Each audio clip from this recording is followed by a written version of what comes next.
Welcome back to another episode of I Feel Fat Today. I'm your host, Kelly Taylor. Thank you so much for joining me. Pleasure to be here. I actually am finding, as I do this, that recording video episodes is proving difficult only because I hate looking at myself on video.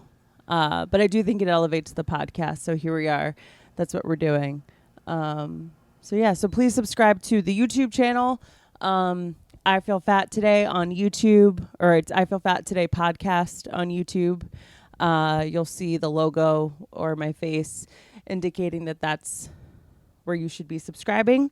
Follow us on Instagram at I Feel Fat Today on Instagram.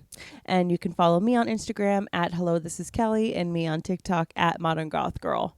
I do feel like eventually I'm going to have to streamline all of my handles so that they are the same thing, but we'll cross that bridge when we get there. I have two different news in quotations, news stories I want to look at, and then we'll get right on in to the episode. All right, kicking us off, this is from page 6. These are just two different stories that I saw that it was like, this would be fun to talk about on the podcast, so we're going to get into it. First story we got is this is on page 6. Ross Matthews shares how he lost 60 pounds and kept it off. And this is from just earlier this month, so it's super recent. Okay, Ross Matthews shed some serious weight the old-fashioned way. I've lost like 60 pounds, but I've kept it off for like 3 years, the Drew Barrymore show co-host told Page 6 exclusively at the 2023 GLAAD Media Awards Gala on Saturday. Matthews, 43, shared that he managed to slim down by cooking for himself. Eating my recipes, choice by choice, deciding to stick around for as long as humanly possible. He added before noting that you'll never win this battle. You win by being in the fight.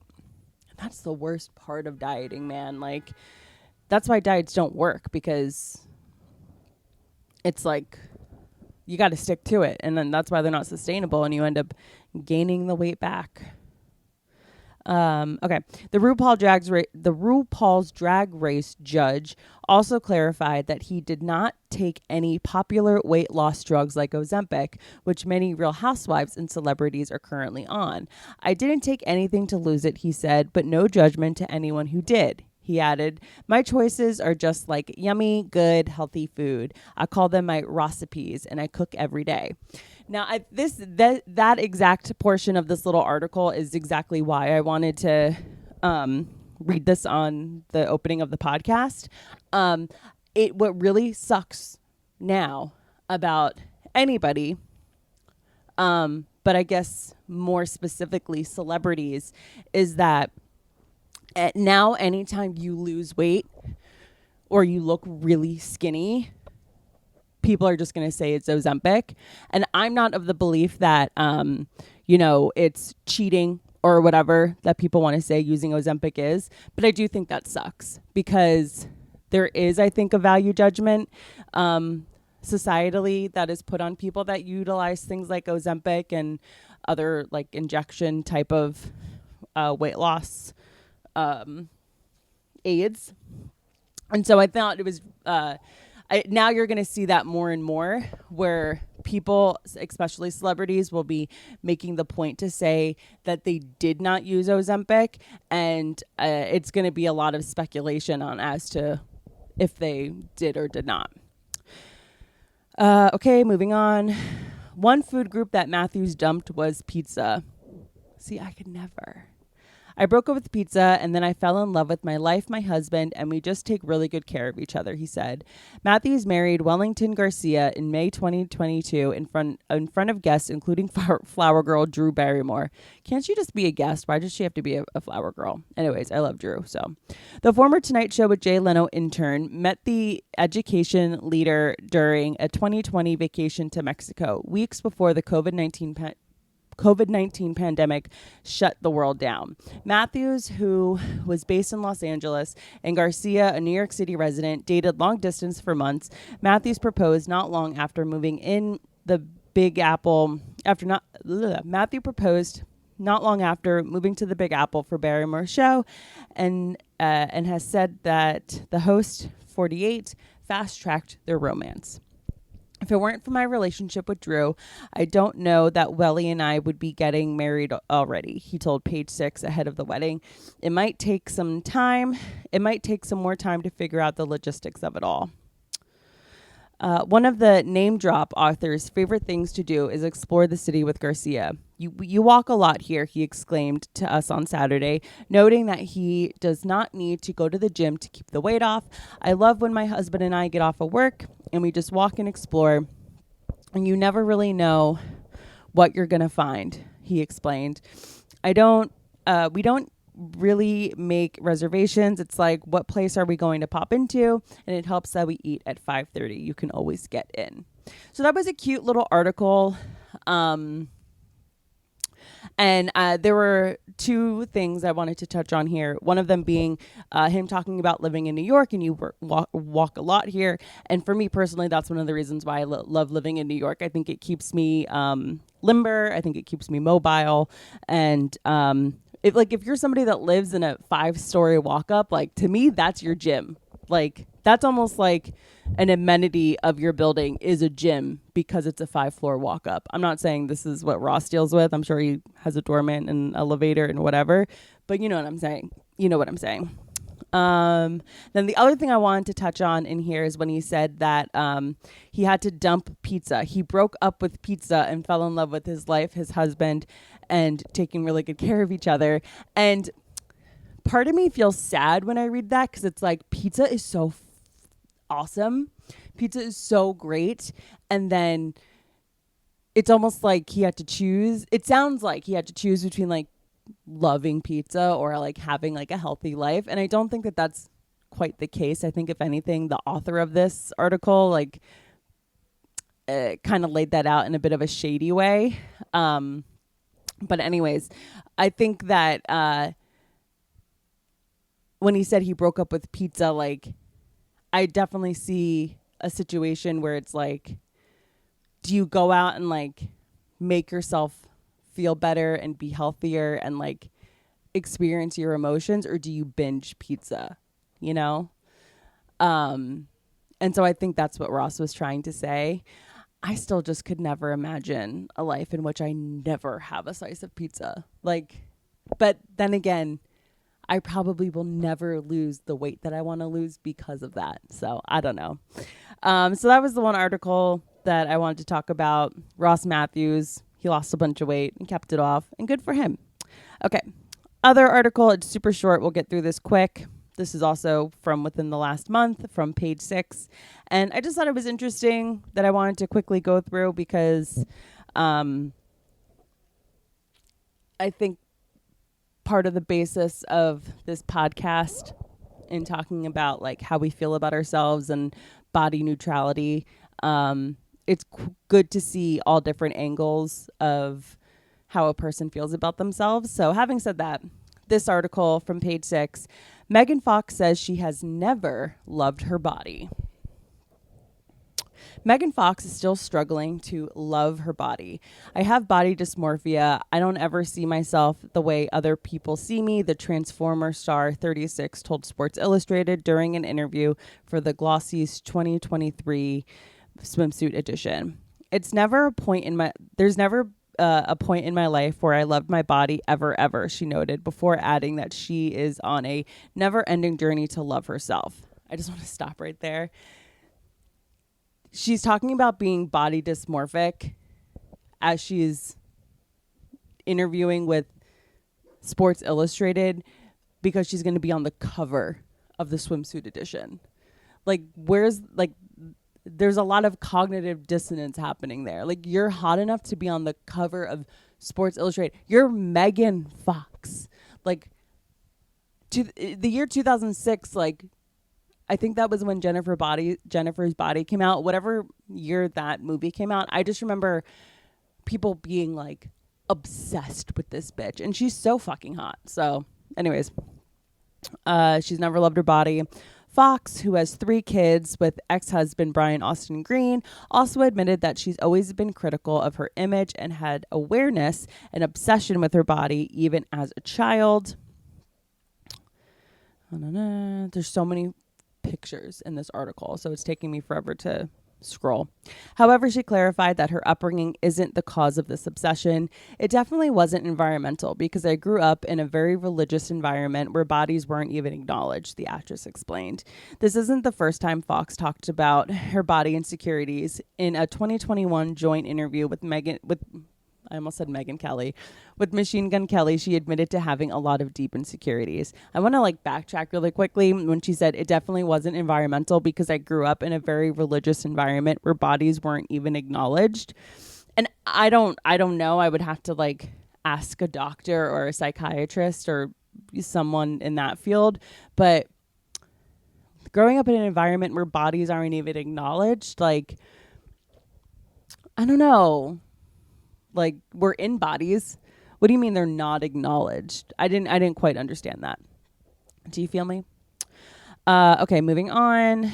We may look at somebody and think that person's so beautiful. Their life must be so easy. They most likely don't feel that way about themselves, she explained. Fox and the Forget Me Too singer began dating in 2020, but they have been on rocky terrain after sparking breakup rumors in February. After seemingly calling it quits, a source told the Daily Mail in April that the two are allegedly back and on good terms following a healing Hawaii vacation. I'm just going to put this out there. I called bullshit the moment that post happened on Instagram where Megan Fox posted some love letters or something burning and being her caption was something about moving on and moving forward. I called bullshit. I think that the two of them were just sort of gonna be going into a few months of obscurity and being out of the limelight, and it was just their last ditch to be don't forget about us while we go and do our thing, and they're gonna emerge married. They're not broken up whatsoever. Mark my words. However, Kelly, whose real name is Colson Baker, has recently been seen out at multiple events without his twin flame. Shut the fuck up. Oh, that's all that was? All right. That was a nothing thing. But I just wanted to... I saw this and thought, this would be good to talk about on the podcast because Megan Fox hates her body. If Megan Fox hates her body, what are we going to do? What are we going to do? We just have to love ourselves, which sucks. And I'm not going to do that. Okay. That's what I got for you for this week. Thank you for joining me. I am really excited for our guest this week. She is another very close friend of mine, and she is incredibly funny. We talk a little bit about her growing up and what that was like, going through a marriage and going through a divorce. And the conversation's super interesting. And I'm excited for you guys to hear it. Okay, without further ado, please give a warm welcome to the very funny Olga Namer. Olga Namer, thank you so much for coming on. Of course. Thank you for having me. Yeah, of course. Don't worry, he'll chill out. Finnegan, no. No, it's okay. She likes to love you from a distance, okay? She does, I know. Just like all the men in my life. I know. I'm very good at long distance. Yeah. Oh my God. Yeah, no. Finn has a way of going up to people that absolutely do not want, to be embraced by him. But No, I do. I feel bad. I'm just No, weird. he's fine. No, you're fine. He's Don't feel cute. bad. He's good. See, you're good. Yeah. Babastis is good about sitting to the corner and knowing that. I know. He probably just wants me to pet him. He's fine. Yeah. He's a little bit less intimidating, I feel like, with the haircut. Yeah. You know, because back when you were here for the Super Bowl, Yeah, he had long he hair. had long Now hair. the cat's coming. Yeah. Okay, chill. No. We're gonna stay over Animals here. love me. I know. They Why? just want to be embraced by you. But you didn't grow up in an animal house. No, not at all. Okay. Why am I like this? Okay. Oh my God! Everybody chill. Everybody chill. See, we're chill. Aw. Okay. The cat. Okay. Okay, guys, let's be chill. See, we're good. That's Yes. so funny. Okay. Finnegan, do not. Okay. Oh my God. They were I'm totally so evil. I'm so No, evil. you're not evil. I'm You're totally scared. fine. You're totally fine. But I shouldn't be scared. No, don't be. It's Everybody listen, has animals. I Everybody. think. Yeah, and I think that if you didn't grow up with them, yeah. you like you don't know. You don't like Okay. understand Wait, the way they move. The cat. Wait. Come wait, here. Could come you help here. me, guys? Wait. This is good. It's okay. I'm so. Oh my god. I feel bad.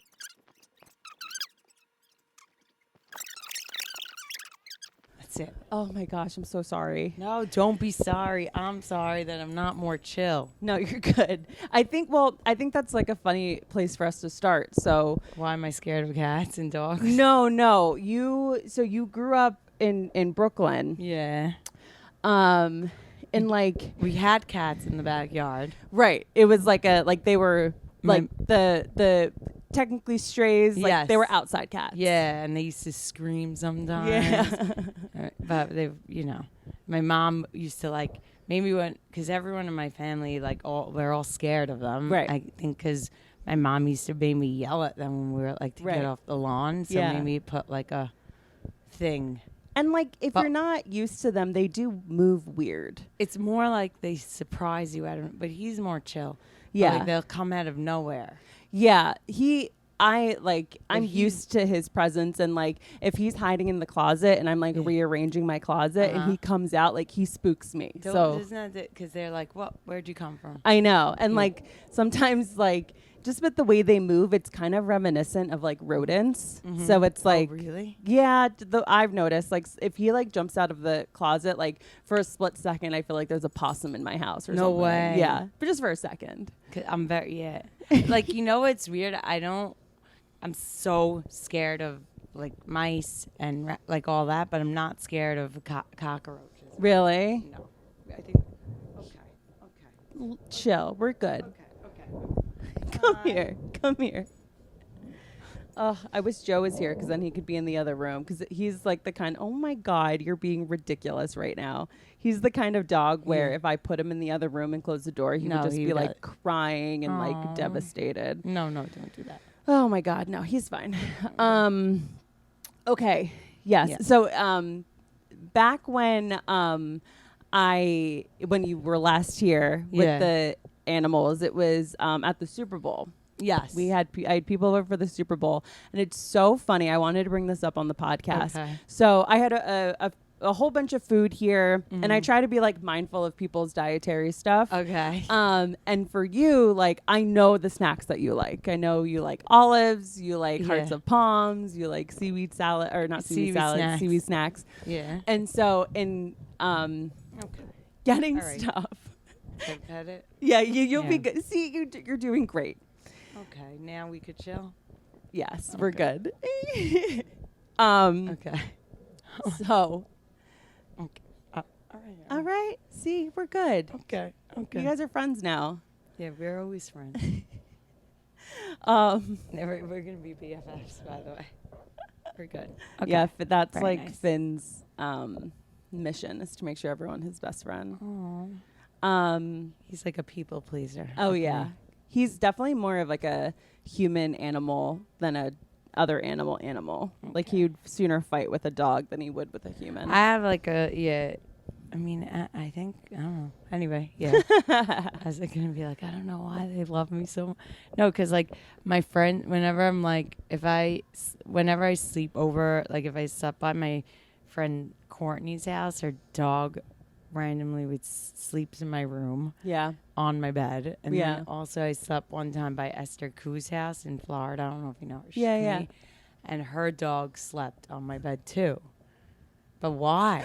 I don't know. Maybe it's like one of those things where you can like a guy doesn't want to date somebody because they like smell desperation. Maybe they smell that like you don't jive with them, and they're But like, then no. sometimes I end up like yeah, I guess first Courtney's dog was barking at me like crazy, and then Yeah. the second like I pet it, it like Calm then it down. became, like 'Cause it's my just- friend. Yeah, because when they're barking, they're just like excited most of the time. Yeah, But yeah. if you don't grow up with animals, then you don't like. It's totally understandable why. yeah, Like when Joe and I started dating, he never grew up with animals ever. And so he like was not cool with Finny in the beginning. Really? Yeah. What was he like? He just was like, I don't understand him. Like, he's on the couch with us. Like, you know, He didn't get it. He didn't get it. And now it's like, Now he's fine. now he's fine. Now he would like sooner save Finny than he would save me. No way. Yeah.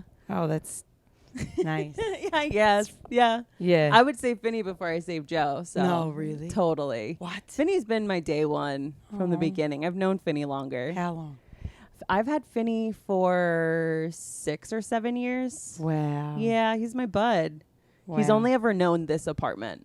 Really? Yeah, so if I ever move, He'll flip. yeah, he'll Wow. totally flip.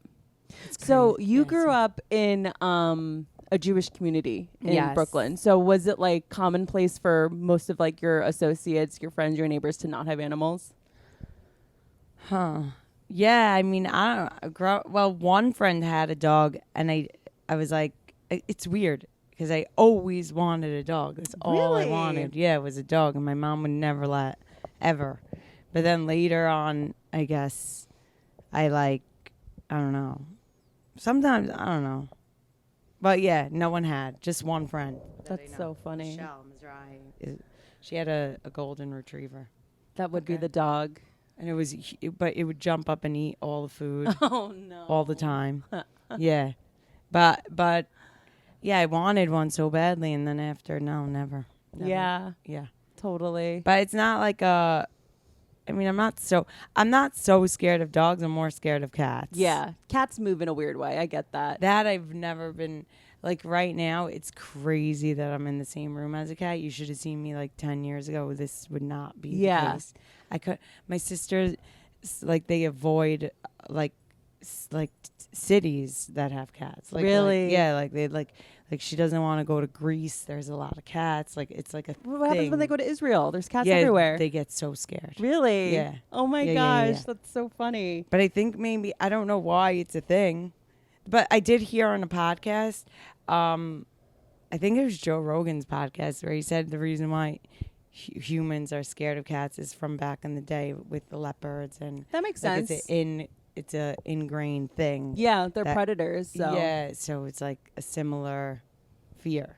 yeah. But then I guess May's cat was my first cat. Right, was and that around. is quite the cat. So Yeah. Greg is a Maine Coon, and so Maine Coons, Greg is currently bigger than Finny. Really Like that's how giant they get. okay. And Finny is probably around 15 pounds. Yeah. So, but yeah, I was so. Were you there that day? In I may have COVID? been. Oh yeah, yeah, COVID. Now yeah. it's- I do remember that Yeah. very vividly. And now. then I was like, yeah, of course, because Yeah. I was so scared. And then after like 10 drinks, or like 100 drinks, then I was like feeding the cat. taking Dude, a I picture. do. The sushi, the Bondi Yeah. sushi. By the way, that's very good sushi. It is Talking very about good. Food. Is very, very good sushi. And I am recalling from when you were over here back in February after a few glasses of wine, Yeah, the it got more Bastis was chill. far less scary.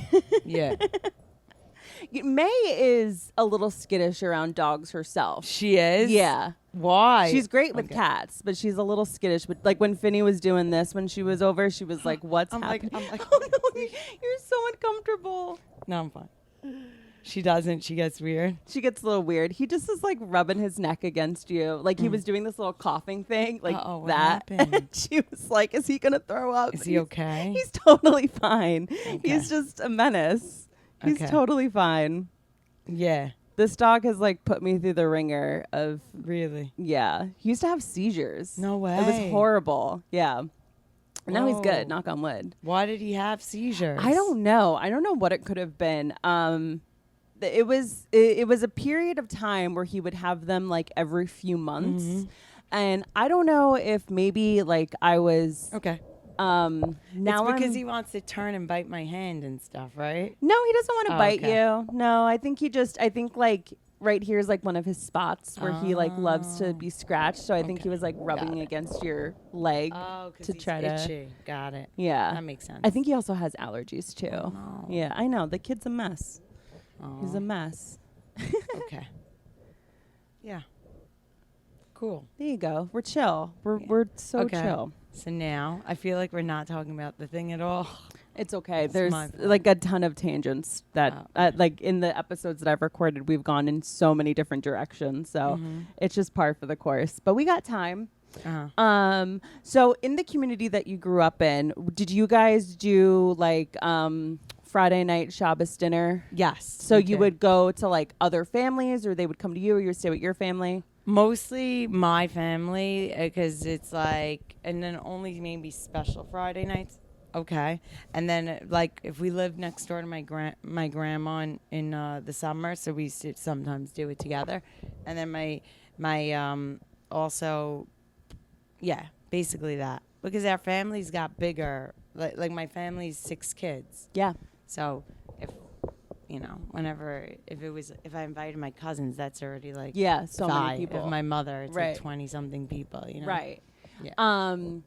And where are you in the order of the siblings? The third. The third. Okay. Yeah. Right in the middle. So it's 2 boys, then 3 girls, then another boy. Okay. Yeah. Okay.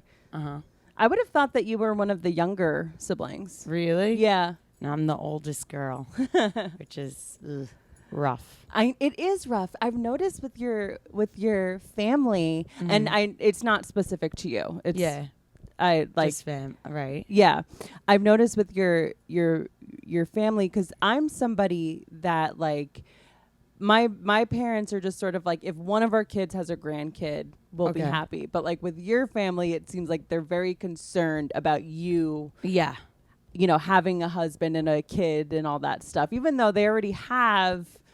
I think it's more about me and less about what they. Yeah. Yeah, it's more about me, and like they're scared that I'm not going to be happy, or like not take. I don't know, right? Like or they have what they need when it comes to like being grandparents and stuff. My it's father more about did you. say like he's behind because of me. Really? He does say that. He's behind because of you. What did he mean by that? Because he does it. He only has how many? 5 plus 4, 9, plus 3, because it is 12, 15 grandchildren he has. But he wants more. Wow. Yeah, his friends have a lot. Do all of your siblings have married and have kids? Yes, they're all married with kids. So that's why I did 5, 4. It's 5. Down? Why do you love me so much? I know. Or he just likes the... Maybe he needs one of those weed gummies. Yes, he does need a CBD gummy. Oh my God, you're making our guests nervous. This is so unbecoming. I can't believe you. Now I'm reprimanding you in front of company. Oh no, that's not nice. And a podcast. I know. The whole world Does is he going to get see sad this. when you do that? No, he's okay. Okay. He's just a little boy. Come here. Come here. There you go. I'm sorry. So your siblings, are they all married and have kids? Yeah, they're all married with kids. Okay. And yeah, that's like, yeah. That's so funny that your dad would be like, I'm behind because of you. Maybe he wants me to have a grandchild because, I'm the hottest child. Listen, your dad is very perceptive. And no. I'm joking. I mean, I think it's just like maybe he thinks that, because sometimes people think that if this makes them happy, then they assume that that's what's going to make other people happy. But that's not necessarily the case, No, totally. I totally hear that. And I feel like it's very common in your community it's very unorthodox what you do. Yeah. And but oh my God. It's also like Down. It's also like Let me get him a bone. Okay. Oh my God, I'm sorry. That's okay. Being very bad. What are you doing? Oh no. Wait. Listen, you gotta chill. You got to chill. Come here. I'm so sorry. No, it's okay. So You lay down now. Okay, so we were saying it's unorthodox what you imagine I was like this with kids. I was like, I'm scared. I'm scared. Yeah. Wait. Oh, so what? I forgot. What was I saying? I was saying how it's unorthodox what you do, being a comedian. Oh yeah. So yeah. So even like for me, for a long time, I guess, and I still think maybe because you're raised to like this is the way you're supposed to be. Doing something else, it's still. That was like it's still a challenge. It's like, oh no, like am I doing the wrong thing? Right. And because it's like, ever since I was young, I always wanted to have get married, have a family, have kids, and that's what I thought would always be the case. So just going a different route it's just, I guess you never are, maybe I wouldn't call it like brainwashing, but that thing that you're raised with, it never goes away. And it's like, do I want to have family and kids, or do I want to do this? Right. And I would love to have both, but is that feeling of I want a family?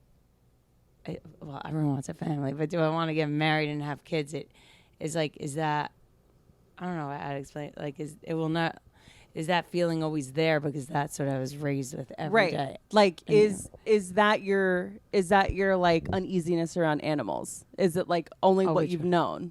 Oh, maybe. You know, that could be like, too. Like it's.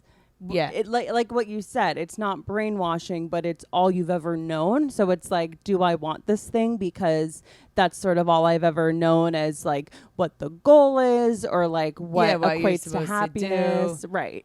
Yeah. And like also, I guess it's fear maybe also. Like that's what, because I remember ever since I was just the second I got, because I was married at 18. Yeah. And then I got divorced at 20. And then I remember right after when I was divorced, I was like, I have to get married again. Who am I going to? Wow. And then every single year it was like, I'm so old. So you never were able to be relinquished from that. Even after getting married, you were still. Yeah. I was always like, what am I going to do now? Oh my God. Every year I was like, oh, I'm so old. But then I guess maybe I got to a point like where you just become like, it's too old that you don't even like think about it. I don't even. And you're like in your 30s. Well, that's very old. No. No, I think societally it's very old, but I don't think it's. I think that like, sure, you can make the argument that biologically, it's you're older than someone that's more fertile, but the way science has come along, it's like they're able to extend that right. Reproductive life expectancy, right. sort of. Right.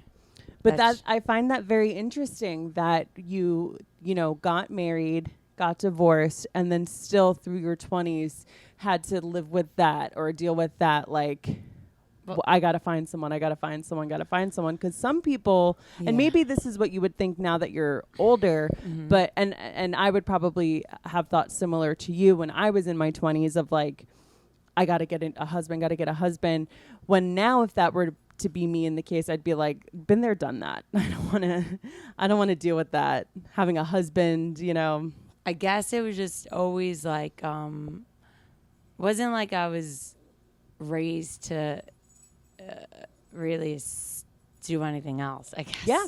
So it's like also scary, like, because in my community, if girls don't, I mean, not all of them, but some of them, they don't end up getting married. A lot of times they'll stay living with their parents. Yeah. Like I remember when I wanted to move to the city, that was a big deal. Like my father didn't want me to do that at all. So it was like basically just, living, like I was just, it was like basically just living by my parents, killing time until I meet somebody that I could like leave the house. But then when I left the house, I don't know, there's like there's a whole world out there. Yeah. I feel like I'm living my 20s and my 30s, and my 30s I was like in my 20s I was like going through a divorce. Yeah. Like opposite. Yep. More totally. And I think when it comes to your family with how close everyone is, not just like within your like actual immediate family, just like in your community, because that really like is a big part of your life, is your community. It's like a blessing and a curse. Like it's such a beautiful thing, like especially when there's like weddings and things, like you get to go to these great events and see these great people. But he's back. Okay. You just want another bone, don't you? I know. He knows the trick. Hey, down, stay. But on the flip side of that, there's also like really rules. Like there's a lot of rules. And I feel like there are a lot of parents that would see that their daughter wants to move off to the city and like would want to like champion that and support that, like go on and like do your own thing, be your own person. No. But where you come from, it's like, no, we I stick together. This is it's all out of love, and they just want to like have a death grip on you to be like, if you're close to me, you're safe, and if you have a husband, you're safe. But you're thriving. I'm not thriving. You're doing a great job. But that makes it like, I think, harder. Like not harder. Yeah, it does, because it's like I come from such a loving place, and it is out of love. So it's kind of like I guess in the beginning it's like it felt like I was like, you know, breaking my father's heart by doing what I'm doing, which it's hard, because some people I find when but if they like leave, and I didn't leave, I still go back, and I love it when I go home. I like, you know, boroughs. Well, you move boroughs, but it's like I'm going. Like, let's keep things whenever in I'm reality. like, I have to go home for the holidays. Everyone's like, where? I'm like, Brooklyn, but it's like a whole different thing. There's like 3 transfers. No, there's not even a transfer. Not even a it's transfer. like 20 minutes from here. That's but it just feels like I'm going home. And when you refer to home, it's like, oh, the suburbs. Yeah, for other people, also it's like just the like city. I go home. It's usually for holidays. Like I can't use. I don't really use electricity. I keep the holidays. I'm like, it's just a different. I guess it's more like a different.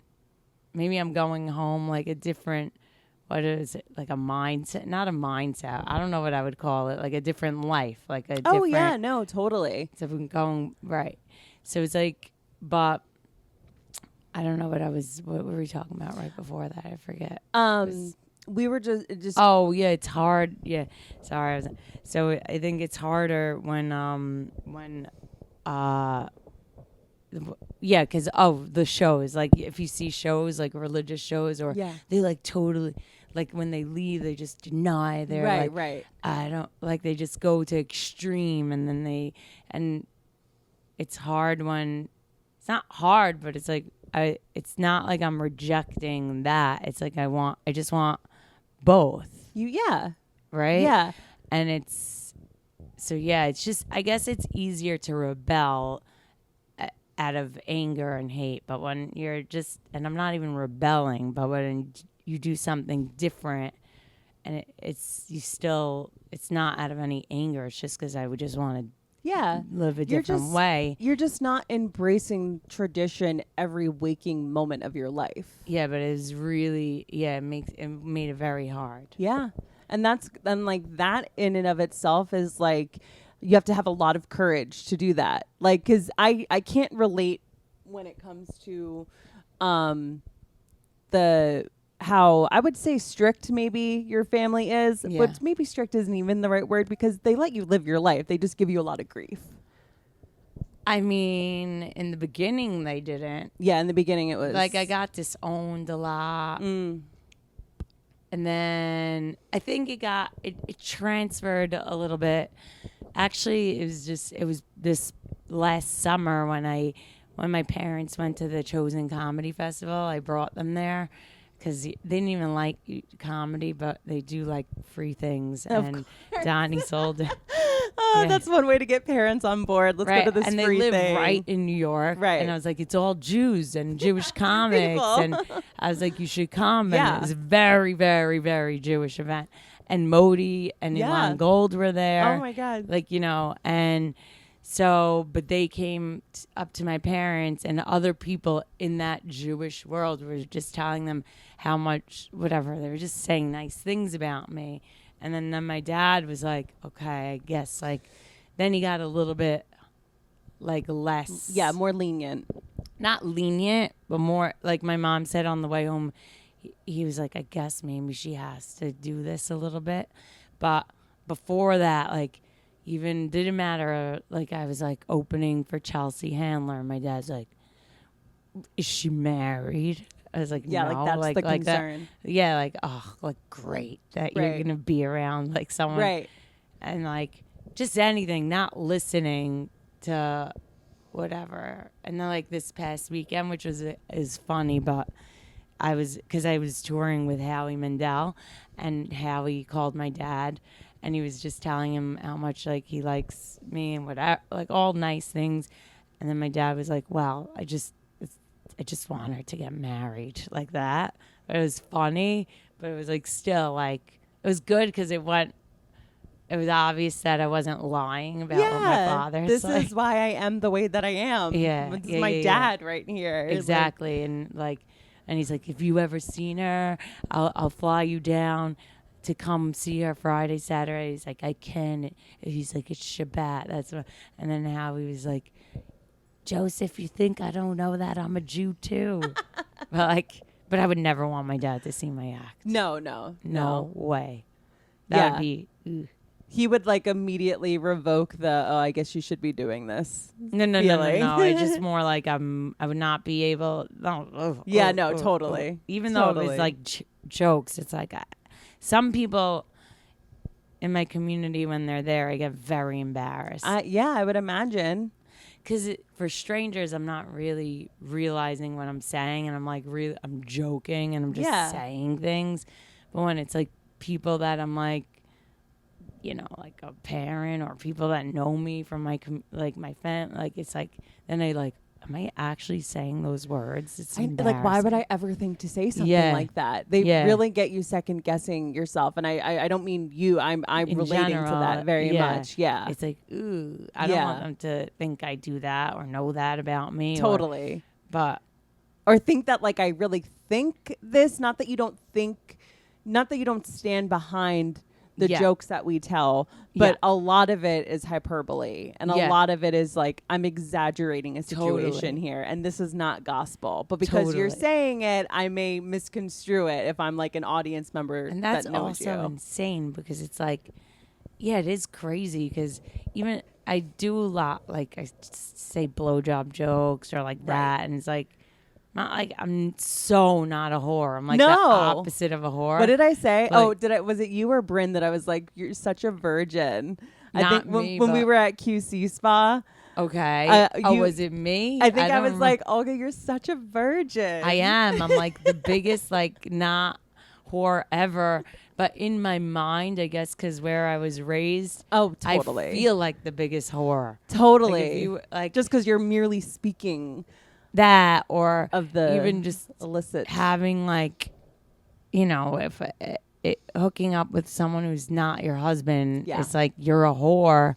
So I have that, like, feeling of being the biggest whore, and it was so taboo to ever say anything. Like, I never talk about sex with my sisters, or like, never. We don't discuss. No, that. No. So then I'd just be like, but everyone's experienced a blowjob. Right.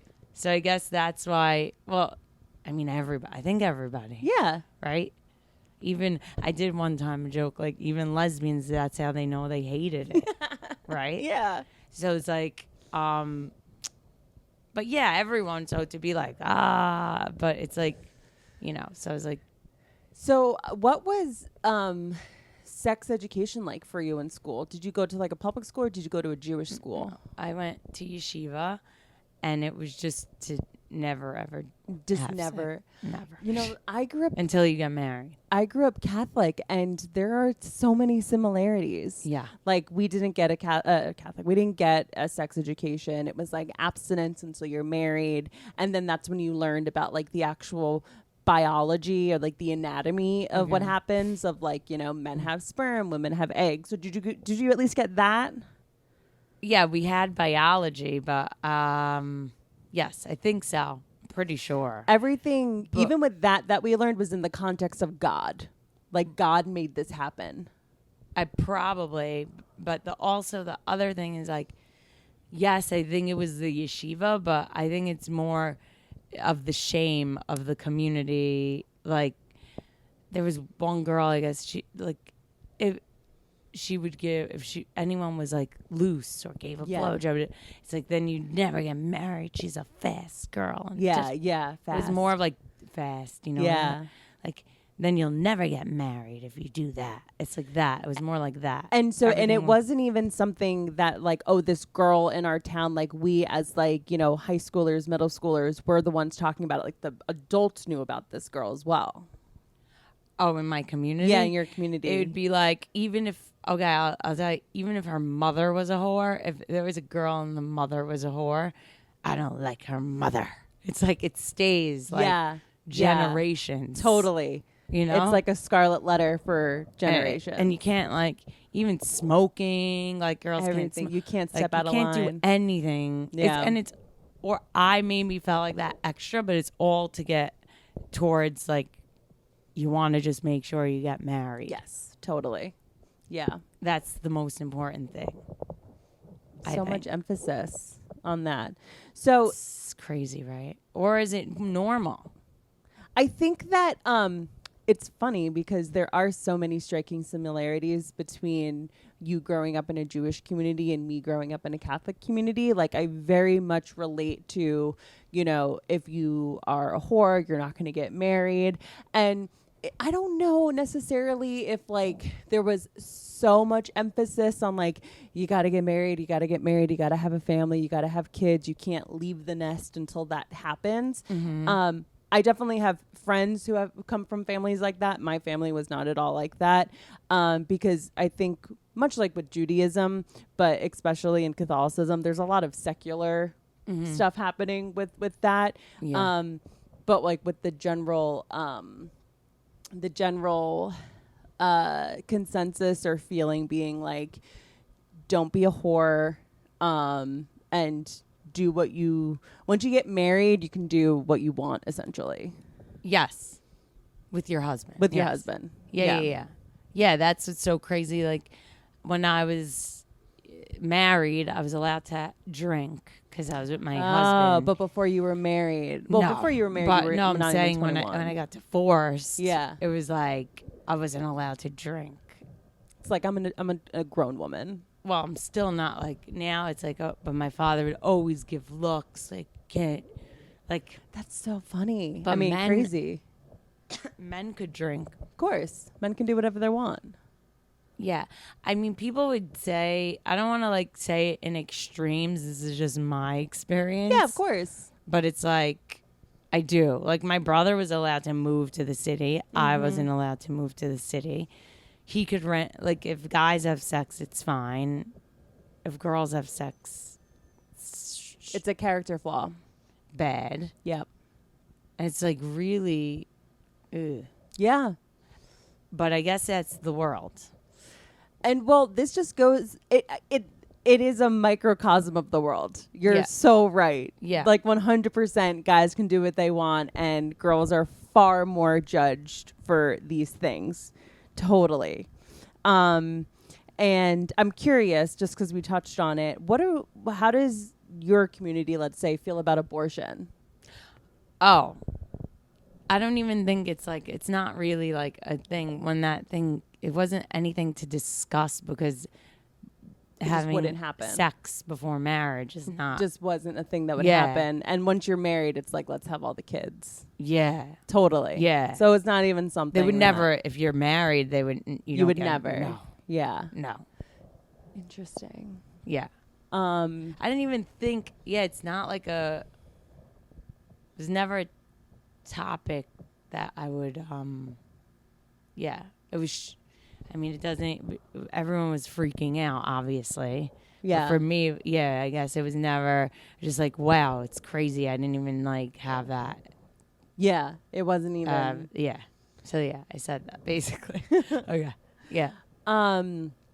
Okay, so we'll go back to we'll bring this back to food, and I was super excited to talk to you because so much about growing up in your community is a huge part of you, and I know in Judaism, food is very much a part of the culture, like having these Shabbat dinners, and It's a lot. Yeah. it's a lot. So for you, I don't know if I want to start first with the question of for you, when do you remember when you first sat down to eat something and thought, I can't have that, or I don't want to have that because I don't want to get fat? I remember getting fat. I think because I remember, I guess I was going through puberty and like I gained a lot of weight. Maybe I don't know, tons, but I remember like my mother laughed or something when I got on the scale. It's always something like that. Like something weird, but then I guess because it was like I was just gaining weight, maybe. But then I remember it was more okay. There's a few memories. So like I remember my dad telling me like, "Oh, you can't eat the way you used to anymore." But I was like eating, I guess, a lot of snacks, and so then I remember being in camp. And somebody, Camp David, that's where I was, whatever, it's a Jewish camp. And somebody was telling me they were talking about someone being anorexic. And they were like saying like, oh, she became anorexic. I was like, what is that? They're like, oh yeah, she just like stopped eating. And then she got so skinny and it was like, so like all you have to do is stop eating. It's that easy. And then, yeah. And then I was like, I remember I was by my mom's house, my mom's friend's house, and it was right before her freshman year, and like I was eating. I remember I ate a lot, and I remember thinking, okay, this is the last time I'm ever gonna have a chocolate chip cookie in my life. And then after that, I just never did. Wow. And then in freshman year, I guess I got skinny, or I stopped eating. Like I would have like salad and red wine vinegar, and when I went home I had like string beans maybe. Yeah. Then my friends would like yell at me and tell me, if you eat carbs, you can't eat like that, because then when you have carbs again you're gonna blow up. And then I was like, I'm never gonna have carbs again. You're like, easy fix, I'll just never touch them. Which I and you literally stuck to. Yeah. And then they the guidance counselor like called me and was like, oh, we're hearing that you have like eating problems. I was like, who told you that? They're just jealous. They're jealous. Like that. You're like a typical freshman in high school. Like, yeah. And then I lost my period. I wasn't even that thin. I lost my period. And then I had to like go to the doctor, I was psyched to lose my period. I just got it like the year before. It wasn't like a big deal to lose it. You're like, all of these things are pluses for me. I don't understand the issue here. Yeah, I was like, oh, you have to wear tampons and pads. I don't, because I'm skinny and I don't have my period. Loser with your pads, you know. So then enjoy your diaper. Yeah, right. Walking, and my mother never bought any like good pads. It was like huge, gross ones. Disgusting. So I was thrilled. Ugh. But I remember before I went to the doctor, which I guess this is like so stupid, but I was like, shit, I'm going to the doctor today. Let me eat something fattening in case they check my blood and they won't know that. Oh my God. I did have like a strawberry shortcake ice cream because I was like, I didn't want them to know. Yeah. But then I don't know what happened after that. It was fine. It ended up, everything was fine. But then I started eating more like, I got very into cereal. I don't know why I was eating carbs. I was eating cereal. I don't know why. I've heard, I thought it was fine. I've looked a little bit into like a weird thing like that, and it's actually called a hyperfixation food. What does that mean? So it means that you have this.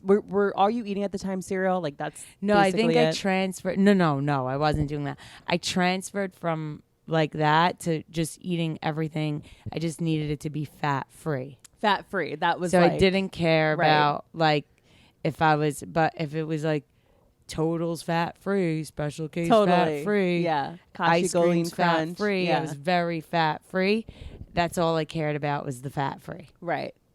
But then I don't know when I transferred into no carbs back to that. I think it was one later on. I don't know when it was. Not sure. Yeah. But so going back to this, did you notice that your brothers could eat whatever they wanted and no one would make any comments about their weight, or did they not really fluctuate in weight, or were you not even No, paying they attention? were always so skinny and I didn't even pay attention. I think it was just me. I think mostly it's just really had to do with that. I think it had to do with I didn't want to get fat, and I don't know why. Well, it was a me thing. It was just a me thing. Because I mean, listen, I'm not a doctor, but just in this conversation, we just spend a half hour talking about the emphasis of finding a man, getting married. What's that going to be like if you're fat? You're going to have such a harder time to do that if you're fat. Of course, yeah. When you're when your brain is growing as a middle schooler going into high school, and you understand this emphasis of like the goal being find a husband, get married, have kids, you're thinking a lot about your societal value, and there is a value to thinness. Right.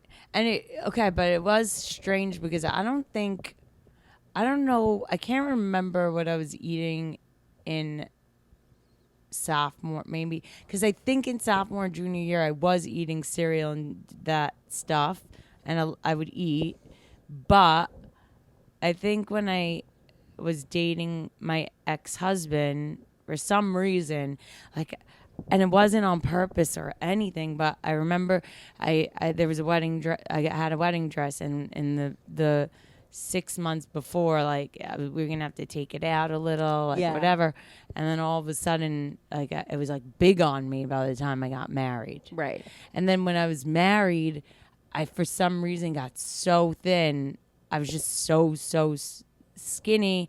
And then I remember that there was this girl that when she got divorced, and she gained weight, all they did was make fun of her and talk about her that she gained weight. Yep. And so then I think it was more than when I got divorced, I was so scared. I didn't want to be someone that everyone was going to talk about, like, oh, look at her. She got so pathetic, heavy. So then that's when I think, or it could also be like, because everything was crazy in my life, that then I started being like, I guess the food was the only thing I could control. Yeah. Maybe. I don't know. That's what I think now, because people say that eating has to do with that if you have no control. Right. But I just remember being like, and I'll have this, and that's it. Yeah. And, but then I don't know. There is two different kinds of reactions people either have to stressful times or traumatic events in their life, and you're either an eater or you're not an eater.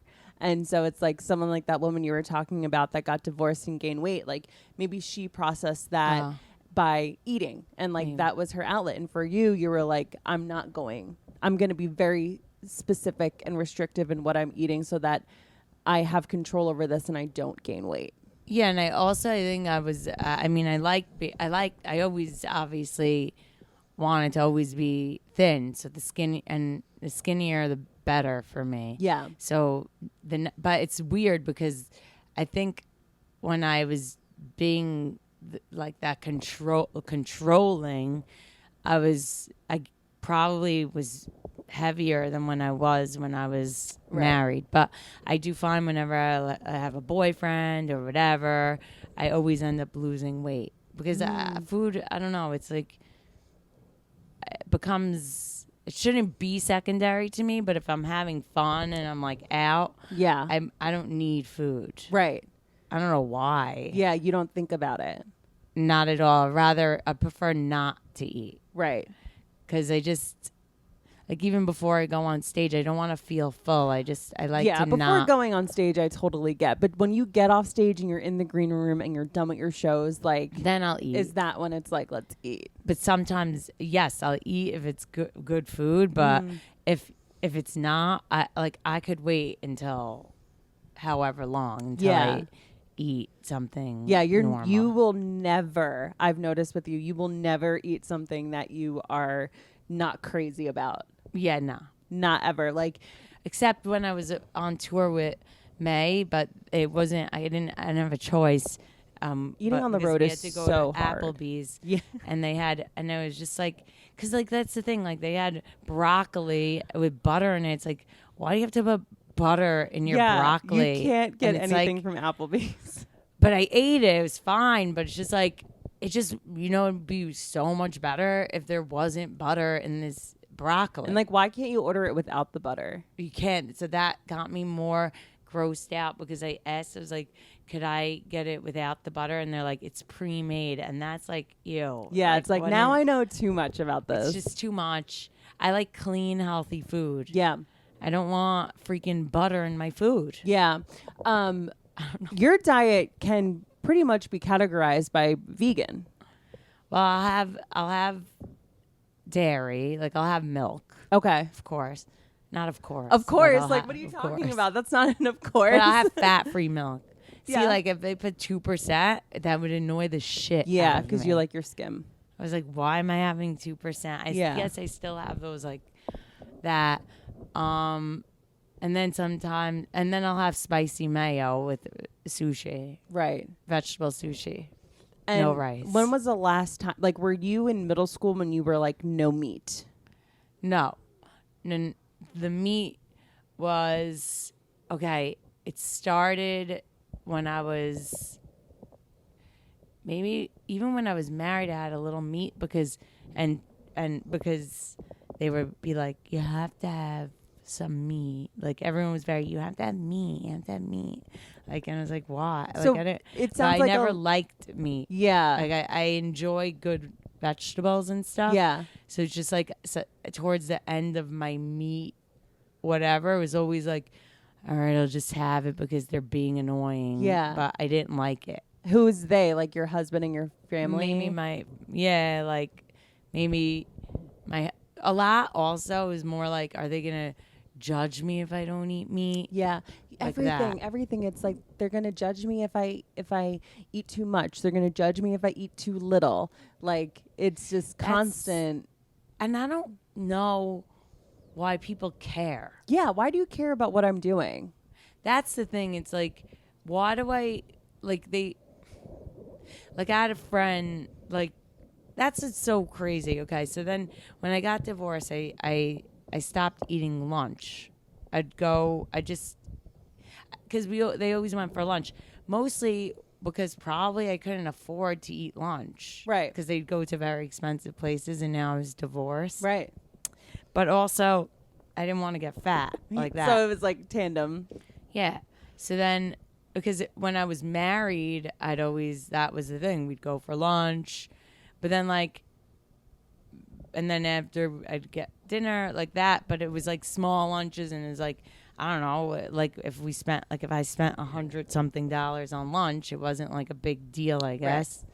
Maybe I didn't really think about like, could I afford this? Yeah, now all of a sudden you have to worry about your own finances. Yeah, and it was like, and then it was like, also I couldn't just casually let me go for lunch and blah, blah, blah, blah, blah. Mm-hmm. And so then I stopped kind of eating lunch. It was also the thing of let me not eat lunch. And then my friends would be like, you have to have lunch. You're going to die if you don't have lunch. Why are you eating lunch? It's not good for you. And now all those same people do intermittent fasting.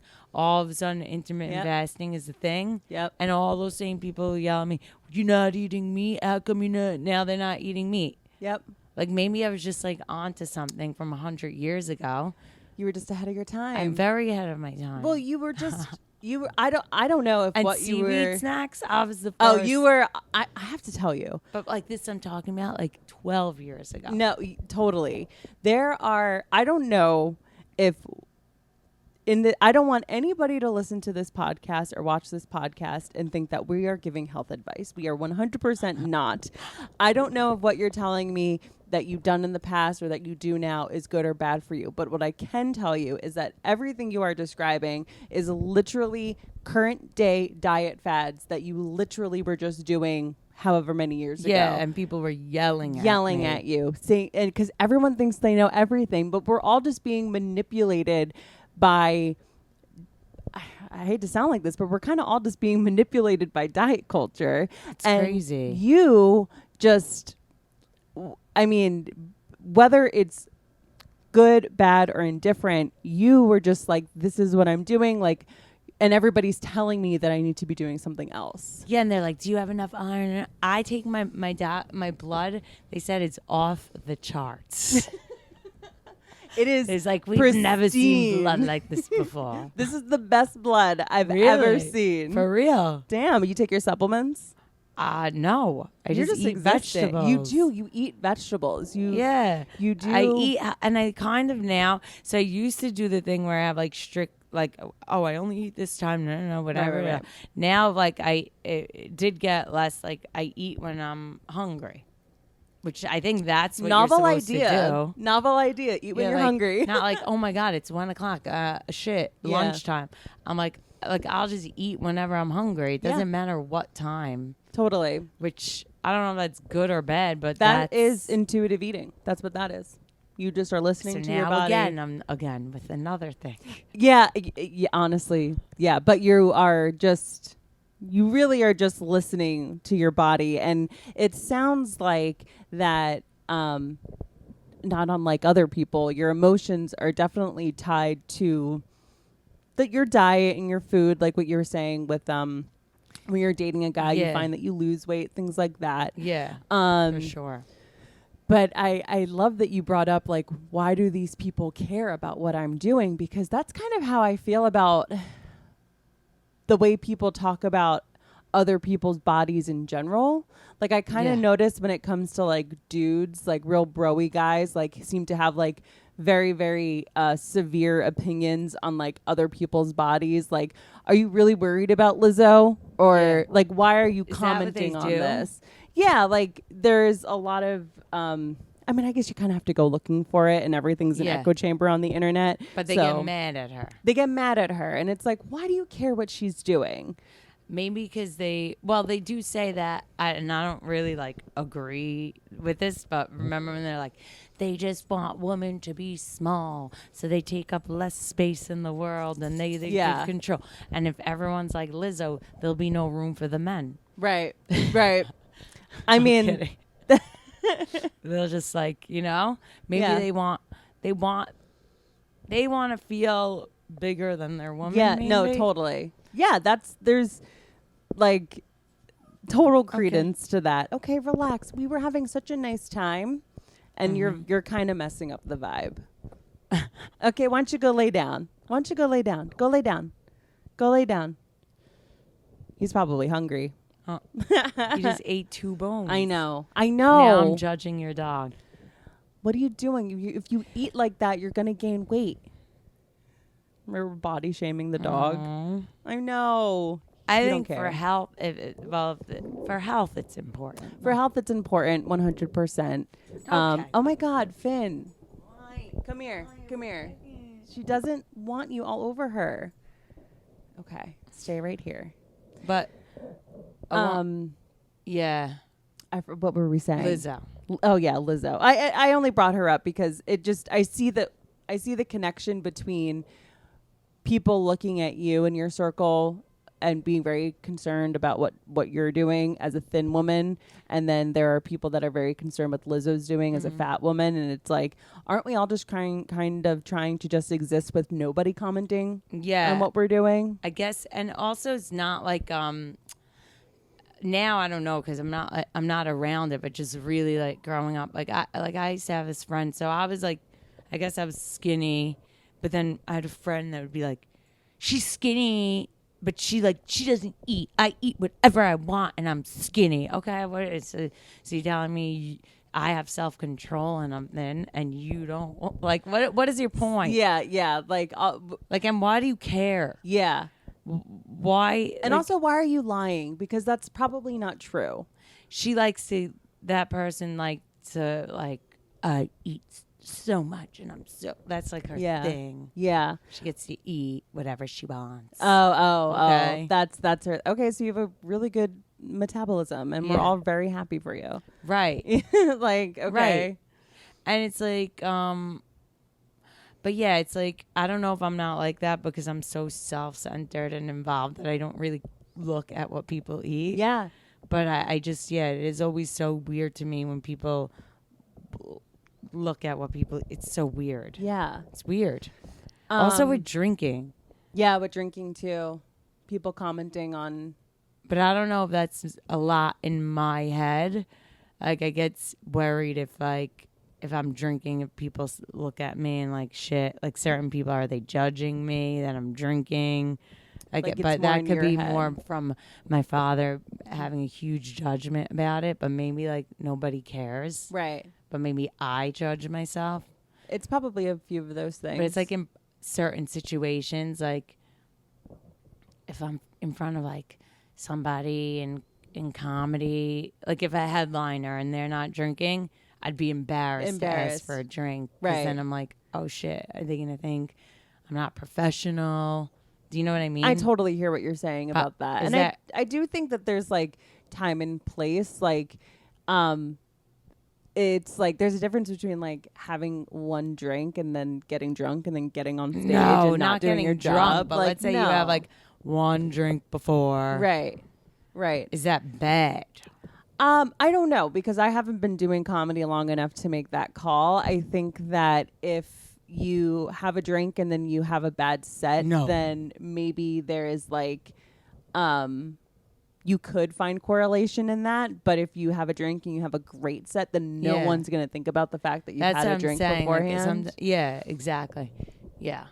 But or also like what I just said about like, oh, you had a drink and then maybe you have a bad set. Like, that's definitely an internal thought. Like, I don't think anybody, headliner or anybody, would look at that and like even know what the hell you're doing. Like, that is one thing, is that we're all very self-centered individuals. Like, we're very self-centered creatures, and like we're all pretty much just caring about what's happening with this, in our own mind. That's true. So, and that's not to say that people don't look at other people and people watch and judge and look at the movements that people are doing, but most people that have a good sense of self don't do that. Yeah. Don't look at other people. Don't look at other people. Don't care what other people are doing. Yeah, exactly. As long as you're not like, as long as your actions are not coming into my face and then, like, I don't causing care. issues with me. It's true. That's cool. Do whatever you want to do. Yeah, exactly. And I think that's how most people are. Yeah. Especially comics. Yeah.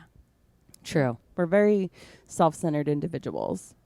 Did I make this up? But did you ever like go to cooking school or something? I went to culinary school. You went to culinary school? Yeah, I did. When was that? And that was right when I got divorced. Was I 21? Why culinary school? Well, because everybody said they said I wasn't a good cook. Well, there was two things.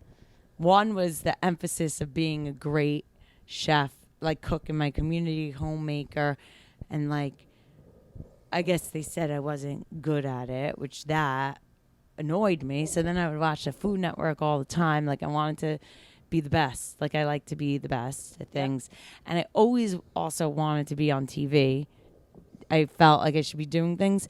So then I was like, maybe because you can't like just be on TV like an actress, because Shabbat and like people, I was like, maybe if I become a chef on TV, then that will be okay.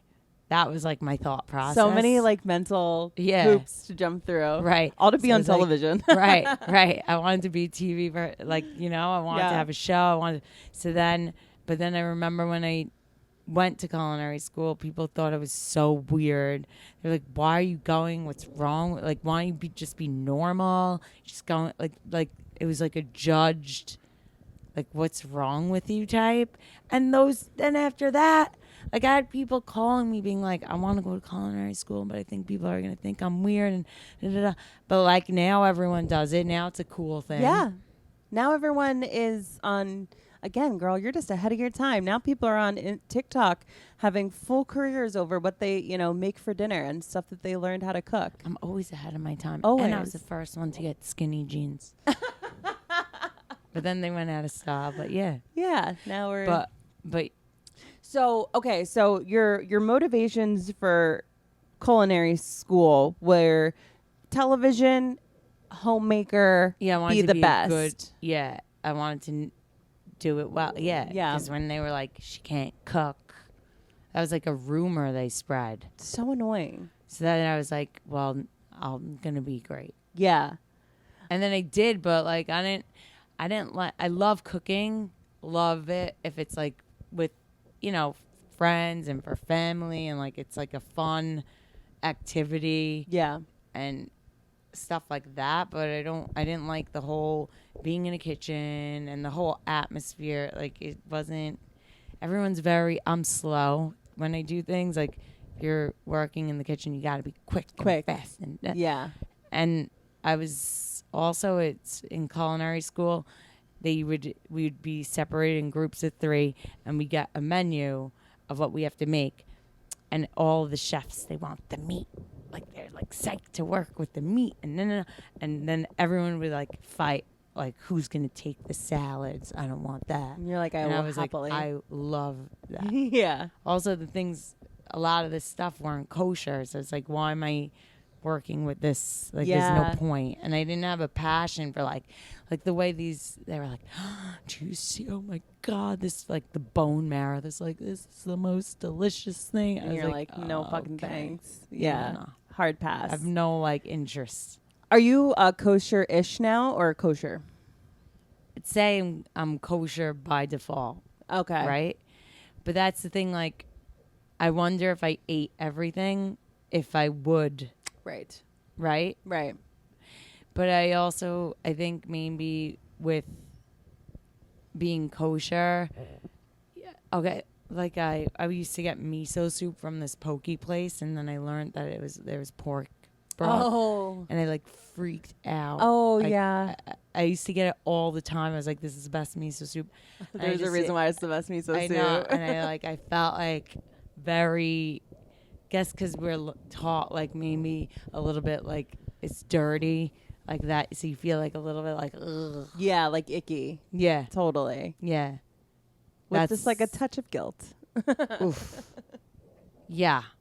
I didn't like it. So did you complete culinary school or were you like, no? I finished it, but then you had to work in a restaurant or somewhere, and they were like, I remember because they say, so where do you want to do your internship? What do you want to do with this? I was like, oh, I don't want to do this. Sweet greens. After like 2 years, I was like, I don't want to do this. I'm good on this. No, I was like, I didn't do it to get a job. I did it because I just wanted to, like, I don't know, show everyone I know how to cook. Like, that's so like, funny. It's like, you think I'm working in a kitchen or like people did a mat. I was like, I'm not doing that. So I never got my freaking degree because you're supposed to work. Oh, that's so annoying. And I'm not. I mean, not that you need it. Well, I mean, it would be nice. I went to years of school. I mean, and all I had to do was work somewhere for 6 weeks, but I didn't want to. Yeah. Yeah. I mean, there seems like a few factors that went into it. I mean, the fast-paced nature of a kitchen is incredibly overwhelming. Stitches. Like, I got stitches. Like, it's like, because everyone's so fast and they make you, like, because you're not only, like, learning how to cook, they have to teach you how to butcher things. And yeah. It was just bad. Yeah, it's like when you go to cosmetology school, you don't just learn how to do makeup or cut hair. Like, you have to do pedicures. You have to know how to do everything. You have to get into the stuff that you don't want to get into. Yeah. And it's the same thing with culinary school. Like, you know more than like the average person that hadn't gone to But culinary I school. didn't understand why I had to learn how to carve, like, Meat yeah. if you didn't want to. Yeah, and they made me kill a lobster. I hated Ugh, that. terrible. It was so mean. Yeah. And it's like, for what? They're like, if you don't do it, then you're not going to, you have to do it. You're not going to pass. And like, they make you like, Sounds like hazing. I had to stab it. It was so sad. Oh, And God. it's like, for what? And I never was a vegetarian. Like, people are like, do you do it for the animals? Like, no, I didn't. Like, I do it. Like, I have that joke that I never use because people get so weird about it. I was like, if you told me kill 10 cows or gain 10 pounds, I'll fucking, like, murder the cows. Yeah. You know what I mean? So funny. But, like, if you, but now thinking about it, is like when I killed that lobster, it was like evil. It's like, Yeah, you why am felt I bad. killing something Yeah. for what? School? Right. Is that Consumption, crazy? Right. Yeah. And I also thought about this in another thing. Not that I'm being like all whatever, but when you're a chef, your livelihood, like a lot, unless you're a vegan chef, whatever, you have to kill things in order to have a business. Wow. Damn. Isn't that crazy? That is crazy. I guess as somebody that only, well, I mean, I cook here. I don't cook to the skill that you're talking about having a business, but when you are just a consumer, you buy the animal already slaughtered. Yeah. You know, you don't. That too. So they're buying it slaughtered, but they're buying it from the factory that like they know the ones. This is the best place to get. No. It's like very much like it's different. It's different. Like you are. It's funny because you could be such a good face for like the vegan movement, and you're just like, this is not my. It's not my thing, but I do feel.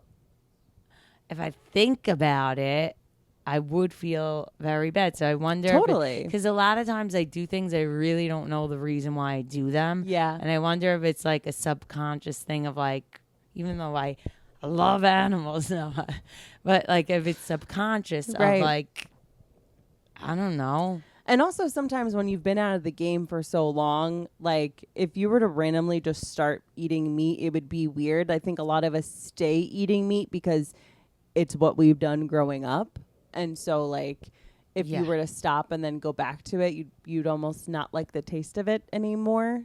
You know? Maybe I'd like chicken, maybe, but Yeah. I do also like fish, like fishing in general.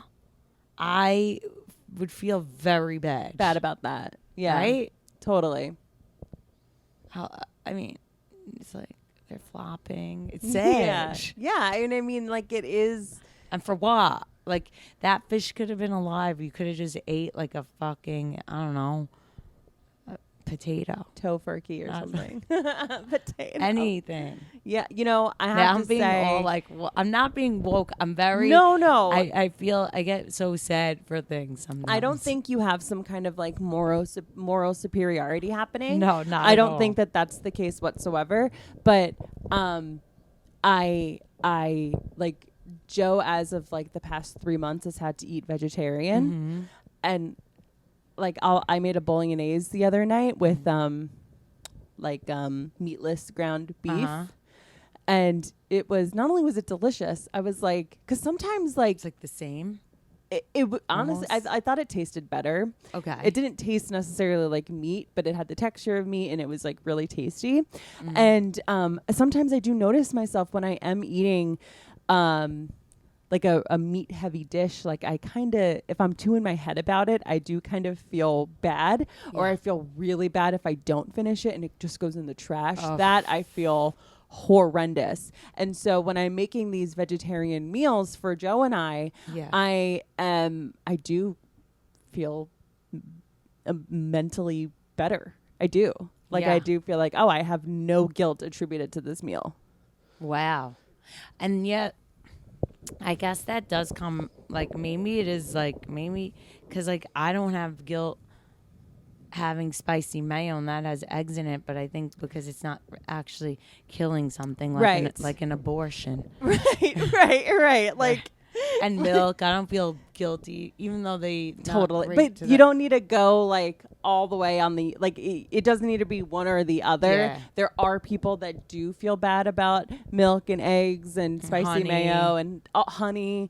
There are people that do feel bad about that, and I think for like the balance of the universe, we need people that feel bad about that. Yeah. But we all don't need to be like that. I mean, Yeah, some would argue yeah. we do, but I mean, if it's working for you, it's working for you. Yeah, Whatever. Exactly. Yeah. So, well, that's so interesting that I couldn't remember, like, did I make up that she went to culinary school? So it's very funny that you did, and then you were just like, well, I never ate one thing cool. in it. Not one thing. The whole time. And like that's and like I did what it from you do intuition, but one time this bitch, no, she's not. But I said, does this string beans? Because I had to do it intuition. It was the final, so I need to know if. Oh, and the reason why I didn't is because it had a lot to do with kosher. I saw they're using the same cutting board with the pork, and then cutting them. A lot had to do with that. And were you more kosher at the time? Yeah, very. Okay. So I was like, I wasn't going to eat anything that they're using. I feel like now they would make accommodations. Right? I don't know. Well, if you're going to now there's a kosher culinary schools, but this, like, if you're going, it's just like. Yeah. But, and I saw, not like to gross anyone out, but like a lot of chefs, they're not the cleanest. Yeah. So I saw what goes on. Yeah. It's like, I'm not. Yeah. I'm not doing this. Too much behind the curtain. So I needed to, like, I made these green beans, and I had to ask, I was like, are these too, does it need salt? And then they're like, you need a little more salt. And then and then the teacher, she minus me points. She's like, they're too salty. Oh. Yeah, and I knew it. I knew whatever, but I was like, let me just ask in case. Yeah. Yeah. Sabotage. I know. It's annoying, but it's fine. Yeah. Whatever. Yeah. Oh, didn't even matter. Yeah, it didn't matter. It doesn't matter. Wow, girl. This was so fun. Thank you so much. Oh, okay, we're done. Yeah, I mean, Thank you. I feel like there's so much more we could talk about. No. And I definitely want to have you on again, just because there is like a plethora of stuff that we can talk about when it comes. Oh, hey. Whoa. There is so much we can talk about. So you'll have to come hang out with your favorite dog, Finny, again. Yes. Thank you, Finny. Okay, so where can people find you? Oh, so social media, I guess. Olga Namer, Olga, last name Namer. Amazing. And Instagram, Facebook, all that. Awesome. Okay. Okay. Thank you, guys. TikTok, even. Yes. Bye. Thank you.